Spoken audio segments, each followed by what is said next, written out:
To be a pleaser means you are someone whose singular focus and obsession is to not upset people or disappoint people in any way.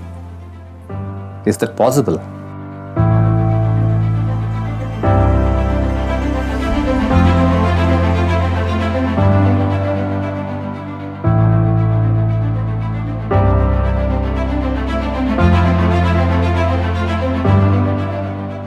See, you want to not be a pleaser and yet please people.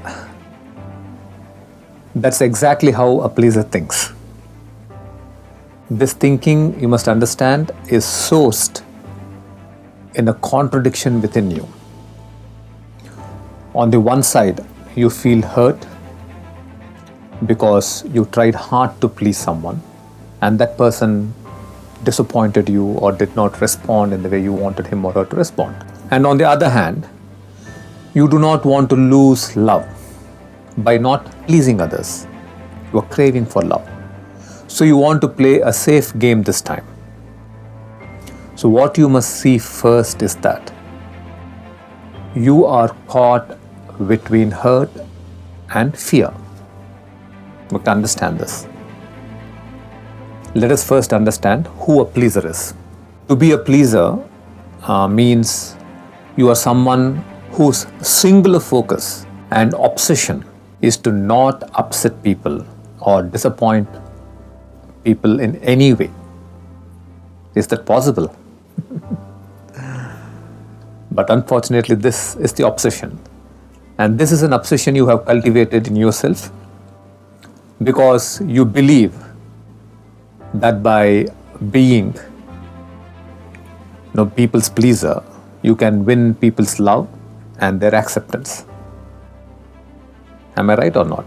Why else are you a people's pleaser?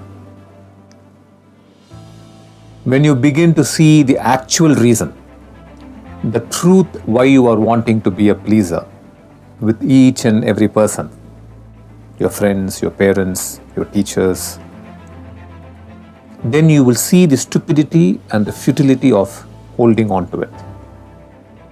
Because the truth is, it has nothing to do with the happiness of the other, right? It is all about you being accepted and loved by the other. It's nothing to do with the other's happiness.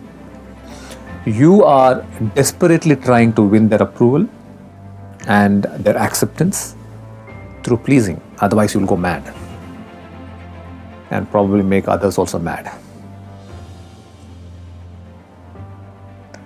So many times, or most times, ironically, the result is quite the opposite.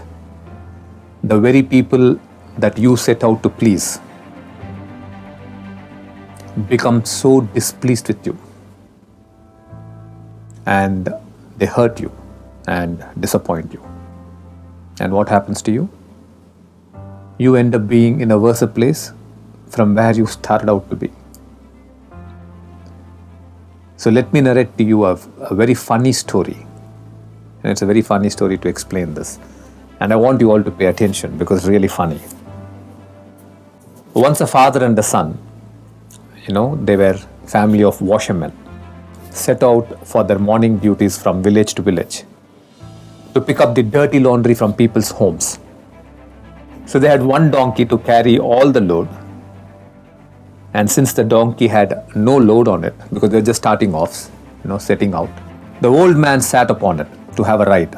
Then as they were crossing a village, a man sees and says aloud, "This old man is as old as many donkeys and does not have any sense.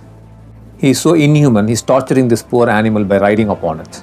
Immediately the father jumped from the donkey and started walking beside it. Soon they reached another village, collected clothes and continued. And slowly it was getting warmer. So the son started to feel very uncomfortable and he thought riding on the donkey, might give him some rest and might cool him a bit. So he climbed onto the donkey this time. In a little while, a man and woman looked at the scene of this young man riding a donkey and remarked to each other, "This young man has no shame. He is riding a donkey like a fool making a fool of himself. It's so sad that the old man's bad fate has such a lazy, shameless fellow as his son. What did the son do? The son immediately jumped down from the donkey and started to walk beside the donkey. And when this happened, the poor donkey, that was waiting for the right moment, gave a kick to the son on his back and pushed the father and ran away. So pleasing is like this. Pleasing is always about trying to make, others feel good about you or more important.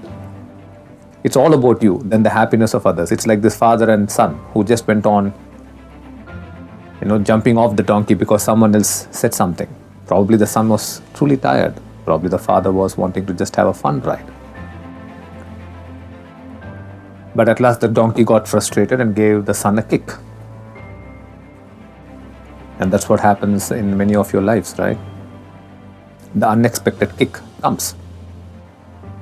So when your responses come from such a fearful and negative space, how can you cause harmony or how can it be loving? You have a beautiful intention to create harmony in your family or amongst your friends, but understand that the path you have taken is not right. Making what they think about you more important than their happiness. How can this path, which is all about you, take you to harmony or peace?